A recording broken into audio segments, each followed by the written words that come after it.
আল্লাহ তাআলা কোরআনে কারিমে এই কোরআনকে বলেছেন একটা আলো।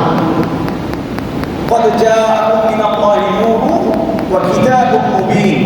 আল্লাহ তাআলা বলেছেন যে قد جاءكم من الله, আল্লাহ তাআলা তোমাদের জন্য দিয়েছেন একটা কিতাব আর একটা হচ্ছে নূর।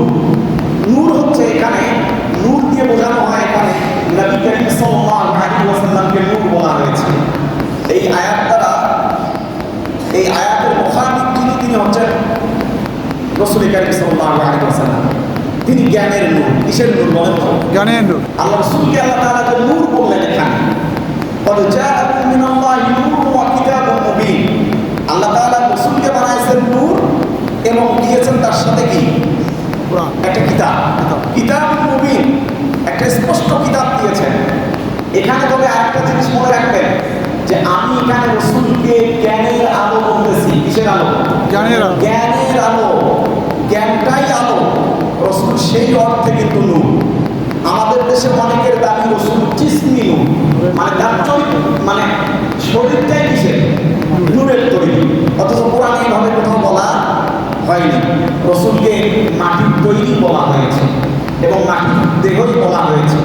কিন্তু এখানে যদি আপনি নূর ধরেন তাহলে জ্ঞানের নূর। কিসের নূর? জ্ঞানের নূর। আল্লাহ তাআলা এই অর্থে রাসূলকে নূর বললেন যে কিয়ামতের পূর্ব মুহূর্ত পর্যন্ত আল্লাহ তাআলা তাকে যে জ্ঞানের আলো বানাইছেন, প্রদীপশিখা বানাইছেন, আল্লাহ তাআলা নবীকে চন্দ্রের সূর্যের সঙ্গে তুলনা করেন না। কারণ চন্দ্র কিয়ামত পর্যন্ত আরেকটা চন্দ্রের সৃষ্টি করতে পারবে না। সূর্য তার আলো দিয়ে কিয়ামত পর্যন্ত আরেকটা সূর্য সৃষ্টি করতে পারবে না। আল্লাহ তাআলা রাসূলকে বলেছেন ওয়াসিরাজাম মুনীরা। আল্লাহ তাআলা তাকে প্রদীপের সঙ্গে তুলনা করেছেন। তার কারণ হচ্ছে এই যে প্রদীপের উদাহরণ দিচ্ছি, আল্লাহ তাআলা তাকে প্রদীপের সঙ্গে উদাহরণ এর কারণই টেনেছেন যে প্রদীপ থেকে আরেকটা প্রদীপের সৃষ্টি করা যায়, এক জায়গা থেকে আলো আরেক জায়গায় ট্রান্সফার করা যায়। আল্লাহ রাসূল হচ্ছেন জ্ঞানের নূর। তার কাছ থেকে জ্ঞান বিজ্ঞান যত মানুষ নিবে, আহরণ করবে, যত গ্রহণ করবে, কিয়ামত পর্যন্ত নিতে থাকবে, কিন্তু রাসূলের জ্ঞান থেকে সামান্য কোনো কমতি হবে না। এই হচ্ছে জ্ঞান।